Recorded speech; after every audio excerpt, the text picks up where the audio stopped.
German filmmaker Wim Wenders is the pope of what used to be called art house cinema. I don't know, is there something I can do for you?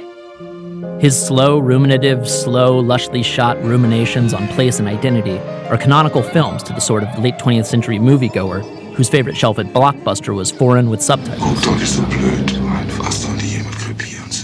So it's fitting he would be tapped to film a documentary on the man in charge of actual canonization. Buonasera. The actual pope of the Catholic Church, the Roman Catholic Church. So the papacy reached out to you. Can you tell me how? Did they just send you an email? They sent a letter. Okay. It was more old-fashioned. Okay. Great letterhead.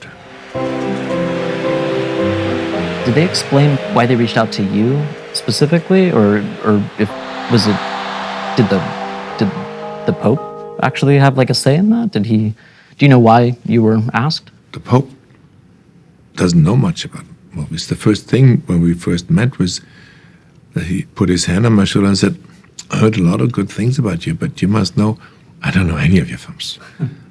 Actually, I don't know movies.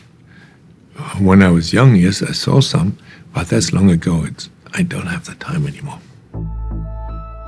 Although he shot for over 2 years, Wenders was only given direct one-on-one access to the pontiff 4 times, which he filmed via Errol Morris's Interatron, a device which allows a director to interview their subject while preserving the eye line with the camera. So it's like the Pope is making eye contact with everybody who watches the film.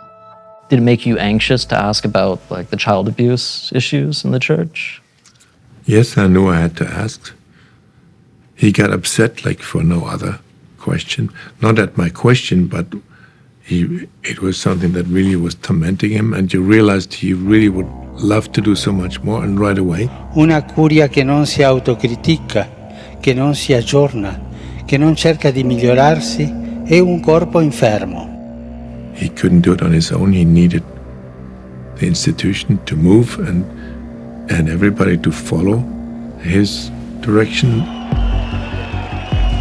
While the film may initially strike some as a fluff job, especially given that honker of a title, upon viewing, it really feels like a genuine and earnest documentary. Mientras haya una iglesia que ponga su esperanza en la riqueza,